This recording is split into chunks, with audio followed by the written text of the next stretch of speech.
मैं और मेरी भाभी। शाम का वक्त था। आंगन में तुलसी के पास दिया जल रहा था और उसकी लौ बार बार हवा से कांप जाती थी। मैं चौखट पर बैठी उस दिए को देख रही थी, जैसे उसकी कांपती रोशनी में मेरी जिंदगी की सारी उलझनें कैद हो। तभी पीछे से किसी के पायल की धीमी सी आवाज़ आई। मैं जानती थी ये आवाज़ मेरी भाभी की है। भाभी, इस घर में आने के बाद से ही उसके नाम के साथ एक अजीब सा अपनापन जुड़ गया था। वो मेरी भाभी जरूर थी, लेकिन कई बार माँ से भी ज़्यादा माँ जैसी लगती थी और कभी कभी मेरी ही तरह टूटी हुई। मेरी शादी हो चुकी थी, लेकिन मायके आना जाना लगा रहता था। पति शहर में नौकरी करते थे और मैं ज़्यादातर समय यहीं रहती थी। लोग कहते थे अच्छी बात है, मायके में खुश रहती है, पर किसी ने ये नहीं पूछा कि खुशी के पीछे कितना सन्नाटा छुपा होता है। भाभी चुपचाप मेरे पास आकर बैठ गई। उनके हाथ में चाय की प्याली थी। उन्होंने बिना मेरी तरफ देखे कहा, ठंडी हो जाएगी, पी ले। मैंने थाली थाम ली, लेकिन होठों तक ले जाने की हिम्मत नहीं हुई। आंखें भर आई थी। भाभी ने देख लिया। वो हमेशा देख लेती थी। फिर क्या हुआ? उन्होंने बहुत धीमे से पूछा। मैं कुछ नहीं बोली। शायद गले में कुछ अटक सा गया था। भाभी ने मेरी तरफ देखा। उनकी आंखों में भी वही पुरानी थकान थी, वही दर्द जो सालों से वो खुद ढोती आ रही थी। रो ले, उन्होंने कहा। यहाँ कोई जज नहीं करेगा। बस यही एक वाक्य था जो मेरे बांध को तोड़ गया। मैं फूट फूट कर रो पड़ी। ऐसा लगा जैसे बरसों से जो कुछ दबा था वो सब आंसुओं के रास्ते बाहर आ रहा हो। भाभी ने मेरा सिर अपनी गोद में रख लिया। उनके हाथ मेरे बालों में फिरने लगे, बिल्कुल वैसे ही जैसे माँ बचपन में करती थी।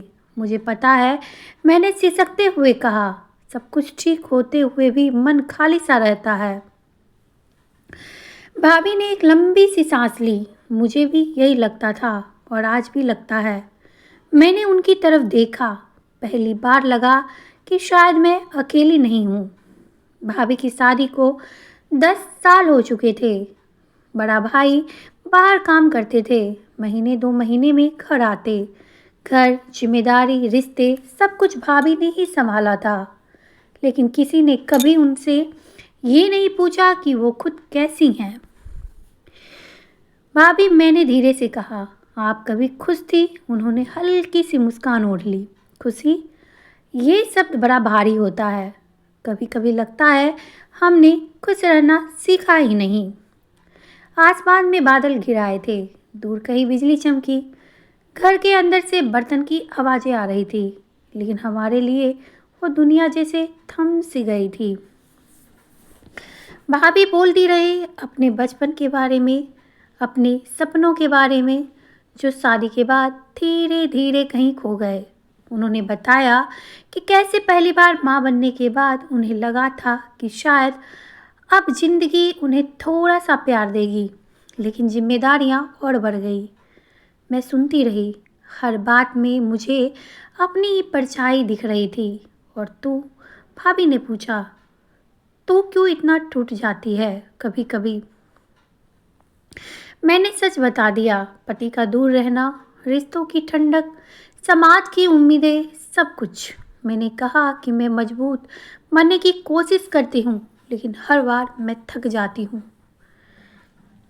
भाभी ने मेरा हाथ कस के पकड़ लिया। कमज़ोर होना गुनाह नहीं होता, उन्होंने कहा। गुनाह तब होता है जब हम अपने दर्द को अकेले सहते हैं। उस रात हम देर तक बातें करते रहे। पुराने किस्से, अधूरे सपने, डर, उम्मीदें, सब कुछ। लगा जैसे दो औरतें नहीं, बल्कि दो टूटे हुए दिल एक दूसरे को सहारा दे रहे हों। अगले दिन से हमारे रिश्ते में कुछ बदल सा गया था। हम अब सिर्फ नंद भाभी नहीं थे, हम एक दूसरे की ताकत बन गए थे। सुबह सुबह साथ चाय पीना, रसोई में काम करते हुए हंस लेना, कभी कभी बिना वजह रो भी लेना, सब कुछ साझा होने लगा। लेकिन जिंदगी आसान नहीं होती। एक दिन बड़ा भैया घर आए। घर में रौनक तो हुई, लेकिन भाभी की आंखों में वही पुरानी उदासी लौट आई। भैया का रवैया, उनका हुक्म चलाना, भाभी की खामोशी, सब कुछ मुझे साफ साफ दिख रहा था। उस रात भाभी मेरे कमरे में आई। उनके चेहरे पर डर था। मैं थक गई हूँ, उन्होंने कहा। कभी कभी लगता है मैं गायब हो जाऊं। मेरा दिल कांप गया। मैंने उन्हें कसकर पकड़ लिया। आप कहीं नहीं जाएंगी, मैंने उनसे कहा। अब आप अकेली नहीं हैं, हम दोनों रोती रहीं। उस अंधेरी रात में हमने एक दूसरे से वादा किया कि चाहे जो हो, हम एक दूसरे का हाथ नहीं छोड़ेंगे। समय धीरे धीरे बीतता गया। छोटी छोटी लड़ाइयाँ, बड़े बड़े समझौते, समाज के ताने, सब चलता रहा। लेकिन अब फर्क ये था कि दर्द बांटा हुआ था। भाभी ने धीरे धीरे अपने लिए भी जीना शुरू किया। सिलाई का काम, बच्चों की पढ़ाई, अपनी छोटी सी दुनिया, और मैंने भी खुद को संभालना सीखा। आज जब मैं उस आंगन में फिर बैठी हूँ, दिया अभी जल रहा है, लेकिन उसकी लौ अब मुझे कांपती हुई नहीं लगती। शायद इसलिए क्योंकि उसके पास हवा से लड़ने की ताकत जो आ गई थी। मैं भाभी की तरफ देखती हूँ, वो मुझे देखकर मुस्कुराती हैं। इस घर में, इस रिश्ते में दर्द तो अब भी है, लेकिन अब साथ भी है, और कभी कभी बस यही काफ़ी होता है। रात गहरी होती जा रही थी, लेकिन मेरी आंखों में नींद का नाम नहीं था। छत के पंखे की आवाज़ कमरे में फैल रही थी, जैसे किसी पुराने दर्द को बार बार वो दोहरा रही थी। बगल में भाभी चुपचाप लेटी थी, पर उनकी सांसों की रफ्तार बता रही थी कि वो भी जाग रही हैं। नींद नहीं आ रही है उन्हें भी। मैंने बहुत धीरे से पूछा। उन्होंने करवट बदली। कब आती है? उनकी आवाज़ में थकान थी, शिकायत नहीं थी। कुछ पल खामोशी रही, फिर उन्होंने कहा, जब तू छोटी थी ना, तब मैं सोचती थी, काश मेरी भी कोई बहन होती जिससे मैं दिल की बात कह पाती। मैंने उसकी तरफ देखा। अंधेरे में भी उनकी आंखें चमक रही थी। अब तो हूँ ना मैंने उनसे कहा। उन्होंने हल्की सी हंसी, लेकिन वो हंसी अधूरी थी। हाँ, अब है। अगली सुबह घर फिर उसी रफ्तार से चलने लगा। बच्चे की आवाज़ें, रसोई में बर्तन की खनक, माँ जी की हिदायतें। बाहर से देखने वाला कोई नहीं कह सकता था कि इस घर में कोई टूट रहा है। भाभी चुपचाप काम में लगी रही। मैं उनके चेहरे को पढ़ने की कोशिश कर रही थी। हर मुस्कान के पीछे छुपी थकान अब मुझसे छुपी नहीं थी। दोपहर में माँ जी ने ताना मार दिया, आजकल की बहुएं बस मायके वाले के ही दिल लगाती है। भाभी ने सिर झुका लिया, हमेशा की तरह। मेरा दिल उस समय धक से रह गया। पहले मैं चुप रहती थी, लेकिन आज नहीं रह पाई। माँ जी, मैंने धीरे लेकिन साफ कहा, भाभी दिन रात घर संभालती हैं, बच्चों को देखती हैं, तो थोड़ा तो समझना भी ज़रूरी है। माँ जी चौंक गई। भाभी ने मुझे ऐसे देखा जिससे मैं कोई गुनाह कर बैठी थी, लेकिन उनकी आंखों में कहीं ना कहीं राहत भी थी। उस दिन के बाद भाभी का व्यवहार मेरे लिए और भी बदल गया। अब वो अपने दुख मुझसे छुपाती नहीं थी। एक शाम हम छत पर बैठे थे, आसमान गुलाबी हो रहा था। भाभी अचानक बोल पड़ी, मैंने कभी कॉलेज नहीं देखा। मैंने पूछा, सच? मैं हैरान रह गई। हाँ, उन्होंने कहा, शादी जल्दी हो गई। सब कहते थे लड़की ज़्यादा पढ़ लिख ले तो बिगड़ जाती है। उनकी आवाज़ में कोई गुस्सा नहीं था, बस अधूरापन था। आप पढ़ सकती हैं, मैंने कहा। अब भी उन्होंने मेरी तरफ देखा, जैसे मैं उनसे मजाक कर रही हूँ। अब मैंने यकीन से कहा। उस रात हमने देर तक बातें की, उनके अधूरे सपनों के बारे में, मेरे डर के बारे में। पहली बार लगा कि सपने उम्र नहीं देखते, लेकिन हर बदलाव के साथ मुश्किलें भी तो बहुत आती हैं। भैया को जब ये बात पता चली तो भाभी सिलाई के लिए साथ साथ पढ़ने की सोच रही है, तो वो भड़क गए। घर परिवार संभालो, ये सब ड्रामा छोड़ो, उन्होंने भाभी से कहा। भाभी चुप रही, हमेशा की तरह। लेकिन उस रात जब सब सो गए, भाभी मेरे पास आई। उनकी आंखें लाल थी। शायद मैं सच में ज़्यादा चाह रही हूँ, उन्होंने कहा। मैंने उनका हाथ पकड़ लिया। नहीं भाभी, आप सिर्फ सांस लेना चाह रही हैं। उनके आंसू गिर पड़े। कोई समझता क्यों नहीं है। मैंने उन्हें सीने से लगा लिया। उस पल मुझे लगा कि मैं उनकी छोटी बहन नहीं, उनकी ढाल हूँ। धीरे धीरे भाभी ने पढ़ना शुरू किया। किताबें छुपा छुपा कर रात में बच्चों के सो जाने के बाद मैं उनके लिए चाय बना देती। कभी कभी खुद भी उनके पास में बैठ जाती। घर में माहौल बदला सा लगने लगा। माँ जी की नाराजगी, भैया की चुप्पी, सब कुछ भारी था। एक दिन भाभी बीमार पड़ गई। तेज बुखार था।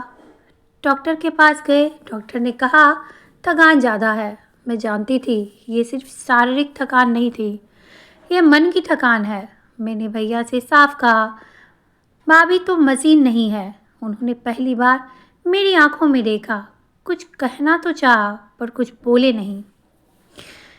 भाभी बिस्तर पर लेटी छत को देख रही थी। अगर मैं मर जाऊं ना, उन्होंने बहुत हल्के से कहा, तो शायद सबको सुकून मिल जाएगा। मेरा दिल उस समय कांप उठा। ऐसा मत कहिए, मैंने रोते हुए कहा। आपके बिना ये घर और मैं। वो चुप हो गई। शायद पहली बार उन्हें एहसास हुआ कि उनकी मौजूदगी किसी के लिए कितनी ज़रूरी है। कुछ दिनों के बाद भाभी का रिजल्ट आया। वो पास हो गई थी। उन्होंने अच्छे नंबर से पास किया था। मैंने उन्हें गले लगा लिया। देखा, उनकी आंखों में चमक थी। वो चमक जो मैंने पहले कभी नहीं देखी थी। लेकिन खुशी के साथ डर भी तो था। अब उन्होंने पूछा, अब? मैंने कहा, आप कुछ मत छोड़िए। रात को हम फिर उसी छत पर बैठे। आसमान साफ था, तारे चमक रहे थे। भाभी ने कहा कि अगर तू साथ ना होती तो शायद मैं हिम्मत ही ना कर पाती। मैंने मुस्कुराकर कहा, और अगर आप ना होती तो शायद आज भी खुद को मैं अकेला ही समझती। हम दोनों चुप हो गए। उस चुप्पी में दर्द भी था और एक नई शुरुआत की आहट भी थी। कहानी अभी भी बाकी है। भोर की पहली रोशनी खिड़की से अंदर आ रही थी। आंगन में झाड़ू की आवाज़ गूंज रही थी, जैसे हर सुबह घर को साफ करने के साथ साथ किसी अनकहे बोझ को भी वो बुहार दिया जाता हो। भाभी आज कुछ अलग लग रही थी। चेहरे पे डर था, लेकिन आंखों में एक अजीब सी ठहराव वाली हिम्मत थी। उन्होंने किताबें तह करके संदूक में रख दी। अगर किसी ने देख लिया तो उन्होंने मुझसे पूछा। मैंने उनके हाथ पर हाथ रखा। तो देख लेने दीजिए। वो कुछ नहीं बोली, बस एक गहरी सांस ली। नाश्ते की मेज पर सब इकट्ठा थे। माँ जी, भैया, बच्चे। सब कुछ रोज जैसा ही था, लेकिन हवा में कुछ बदला बदला सा था। भाभी बार बार मेरी तरफ ही देख रही थी, जैसे मेरे चेहरे से ताकत उधार ले रही हो। भैया ने अचानक से कहा, आज तुम जरा देर से खाना बनाना, मुझे ऑफिस के लिए देर हो रही है। भाभी ने सिर हिलाया। जी, मैं देख रही थी। वो जी कितना भारी होता है। दिन चढ़ा। माँ जी ने पड़ोस की औरतों के सामने वही पुराने ताने शुरू कर दिए। हमारे ज़माने में बहुएं घर की इज्जत होती थी। आजकल पढ़ाई लिखाई के नाम पर भाभी का चेहरा उतर गया। उनकी उंगलियां साड़ी के पल्लू को मरोड़ने लगी। मैंने पहली बार खुलकर कहा, माँ जी, पढ़ाई से इज्जत कम नहीं होती। आंगन में सन्नाटा छा गया। पड़ोस की औरतें एक दूसरे का मुंह देखने लगी। माँ जी की आंखों में गुस्सा भर आया।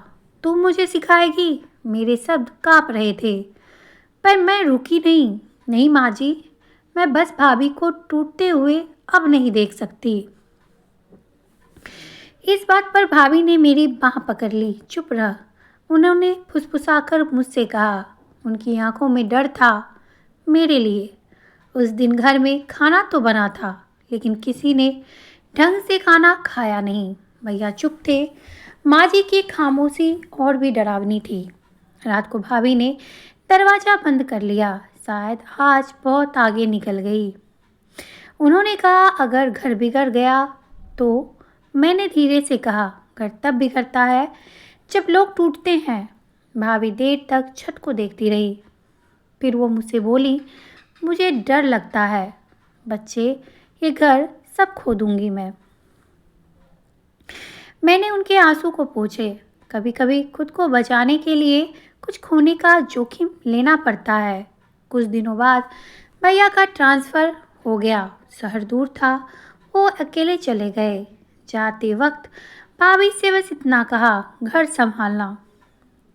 भाभी की आंखों में आंसू थे, लेकिन उन्होंने रोका। जी, भैया के जाने के बाद जिम्मेदारियां और भी बढ़ गई। माँ जी का व्यवहार और ज़्यादा सख्त हो गया। अब तो मेरे पास कोई बहाना भी नहीं था, वो कहती। भाभी रात रात भर जागती, कभी बच्चों के पास, कभी किताबों के साथ। मैं देखती थी, वो धीरे धीरे अंदर से खोखली होती जा रही थी। एक रात उन्होंने कहा, अगर मैं सच में बीमार पड़ गई तो? मैंने उनका माथा छुआ, तो मैं हूँ। अगले हफ्ते गांव में एक फंक्शन था। सब रिश्तेदार आए। भाभी दिन भर काम करती रही। किसी ने उनकी तरफ देखा तक नहीं। शाम को अचानक भाभी चक्कर खाकर गिर पड़ी। घर में हड़कंप मच गया। माँ जी रोने लगी, बहू बहू। डॉक्टर आया। उन्होंने साफ कहा, ये सिर्फ कमजोरी नहीं है, ये मानसिक दबाव बहुत ज़्यादा है। उस वाक्य ने जैसे सबको चुप ही करा दिया। भाभी कुछ देर बाद होश में आई तो सबसे पहले मुझे ढूंढा। तू यहीं है? हाँ, मैंने कहा, उनका हाथ थामते हुए। माँ जी बिस्तर के पास खड़ी थी। उनकी आवाज़ पहली बार कांपी। बहू, हमने तुझे समझा नहीं। भाभी ने कुछ नहीं कहा, बस आंखें बंद कर ली। शायद वो थक चुकी थी, माफ़ करने के लिए भी। उस रात मैंने माँ जी को अकेले रोते देखा। शायद पहली बार उन्हें एहसास हुआ कि घर सिर्फ नियमों से नहीं चलता। भैया शहर से लौट आए। भाभी को इस हालात में देखकर वो भी टूट गए। उन्होंने कहा, मुझे माफ़ कर दो। उन्होंने जब ये कहा तो भाभी ने धीरे से कहा, मुझे सहारा चाहिए था, हुक्म नहीं। वो शब्द बहुत भारी थे, कमरे में गिरते हुए पत्थरों जैसा। अगले कुछ दिन सब कुछ शांत रहा। भाभी को आराम दिया गया। माँ जी खुद रसोई में उतरी। भैया बच्चों को संभालने लगे। लेकिन मैं जानती थी, ये शांति अस्थायी नहीं है। असली लड़ाई अभी बाकी है। एक शाम भाभी ने मुझसे कहा, अगर मुझे बाहर पढ़ने या काम करने का मौका मिले तो तू साथ देगी? मैंने बिना सोचे कहा, हम साथ चलेंगे। उनकी आंखों में डर के साथ उम्मीद की चमक भी चमकी। घर के दरवाजे बंद नहीं थे, लेकिन बाहर की दुनिया आसान भी नहीं थी। कहानी यहाँ पर एक और नए मोड़ पे आके खड़ी है, जहाँ या तो भाभी फिर से खुद को खो देगी या फिर सब कुछ दांव पर लगाकर खुद को वो चुनेगी। सुबह की हवा में एक अजीब सी घबराहट थी, जैसे घर की दीवारें भी जानती हो कि आज कुछ तय होने वाला है। भाभी तुलसी के पास खड़ी थी, हाथ जोड़े हुए, आंखें बंद थी। मैं दूर से उन्हें देख रही थी। वो प्रार्थना नहीं कर रही थी, वो शायद खुद से बात कर रही थी। नाश्ते के बाद भाभी ने पहली बार खुद आवाज़ लगाई, माँ जी, भैया, आपसे मुझे कुछ कहना है। मेरे दिल की धड़कन तेज हो गई। माँ जी ने चौंक कर देखा। भैया ने अखबार मोड़ दिया। भाभी के हाथ काँप रहे थे, लेकिन आवाज़ साफ थी, मैं आगे पढ़ना चाहती हूँ और अगर मुमकिन हो तो काम भी करना चाहती हूँ। कमरे में जैसे हवा रुक सी गई। माँ जी ने तुरंत कहा, ये घर मुझे कम लगता है। ये घर तुझे कम लगता है। भैया ने कुछ नहीं कहा, बस नीचे देखा। भाभी ने सिर झुकाया, फिर धीरे धीरे ऊपर उठाया। घर कम नहीं है माँ जी, मैं खुद को कम महसूस करने लगी हूँ। मेरे रोंगटे खड़े हो गए। ये वही औरत थी जो सालों तक सिर्फ चीख कहती आई थी। माँ जी की आवाज़ तेज हो गई, लोग क्या कहेंगे? बहू बाहर जाएगी? भाभी की आंखें भर आई, लेकिन वो रुकी नहीं। लोग तो तब भी कहते थे जब मैं चुप थी। भैया ने पहली बार गहरी सांस ली। अगर तू घर छोड़ना चाहती है तो साफ बोल दे। ये वाक्य किसी चाकू की तरह था। मुझे लगा भाभी टूट जाएंगी, लेकिन उन्होंने मेरी तरफ देखा और मैं समझ गई अब पीछे हटना नहीं है। मैं घर नहीं छोड़ना चाहती। भाभी ने कहा, मैं खुद को छोड़ना नहीं चाहती। बहुत देर तक कोई कुछ नहीं बोला। फिर माँ जी ने आवाज़ की। माँ जी की आवाज़ आई, थकी हुई, बूढ़ी। हमसे गलती हो गई बहू, पर डर लगता है। भाभी ने धीरे से कहा, मुझे भी लगता है माँ जी, लेकिन डर के साथ जीना सीख लिया है। उस दिन कोई फैसला नहीं हुआ, लेकिन पहली बार बात बताई नहीं हुई। कुछ हफ्ते बाद भाभी का एडमिशन हो गया, पास के शहर में। सुबह जाना, शाम को लौटना। शुरुआत मुश्किल थी। पड़ोस की फुसफुसाहटें, रिश्तेदारों के सवाल, माँ जी का मौन। मैं भाभी के साथ बस स्टॉप तक जाती। उनकी उंगलियां मेरे हाथ कसकर पकड़े रहती। अगर मैं हार गई तो वो पूछती, तो भी आपने कोशिश की होगी, मैं कहती। धीरे धीरे बदलाव दिखने लगा। भाभी की चाल में आत्मविश्वास आया। उनकी आंखों में डर कम और चमक ज़्यादा होने लगी। लेकिन हर रोशनी के साथ छाया भी तो चलती है। फिर एक दिन माँ जी बीमार पड़ गई। पूरा घर फिर भाभी की तरफ देखने लगा। भैया ने कहा, अब पढ़ाई कुछ दिन के लिए रोक दे। भाभी चुप रही। उस रात उन्होंने मुझसे पूछा, क्या मैं स्वार्थी हो गई हूँ? मैंने कहा, अगर खुद को बचाना स्वार्थ है तो हाँ, पर ज़रूरी है। भाभी ने अगले दिन माँ जी के इलाज की पूरी जिम्मेदारी निभाई। साथ ही पढ़ाई भी नहीं छोड़ी। थकी हुई थी पर टूटी नहीं। माँ जी ने एक रात उनका हाथ पकड़ा और कहा, हमने तुझे गलत समझा।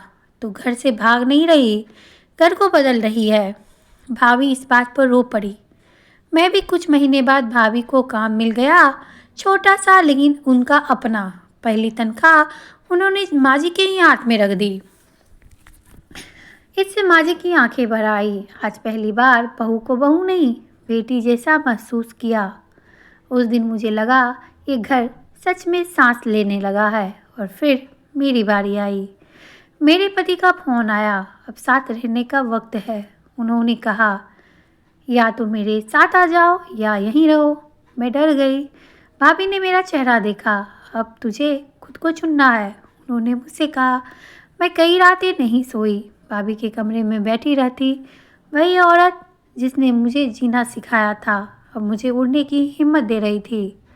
आखिरकार मैंने फैसला कर लिया कि मैं अपने पति के साथ जाने को तैयार हो गई। शर्तों के साथ, अपनी पहचान, अपनी आवाज़ के साथ। जाते वक्त भाभी ने मुझे गले से लगा लिया। अब तू अकेली नहीं होगी, उन्होंने मुझसे कहा। मैंने रोते हुए उनसे कहा, आप भी नहीं। आज सालों बाद जब मैं पीछे मुड़कर देखती हूँ तो समझ आता है कि हम दोनों ने एक दूसरे को नहीं बचाया, हमने एक दूसरे को जगाया। रिश्ते खून से नहीं, दर्द बांटने से गहरे होते हैं। इस घर में अब भी समस्याएं हैं, ज़िंदगी अभी आसान नहीं है, लेकिन अब कोई चुप नहीं है, कोई अकेला नहीं है, और शायद यही जीत है। दोस्तों, अगर आपको मेरी यह कहानी पसंद आई हो तो मेरे चैनल को सब्सक्राइब करके बेल आइकन को ज़रूर प्रेस करिए और कमेंट करके ज़रूर बताइएगा कि आपको मेरा छोटा सा प्रयास कैसा लगा, और कहानी को ज़्यादा से ज़्यादा शेयर करिएगा।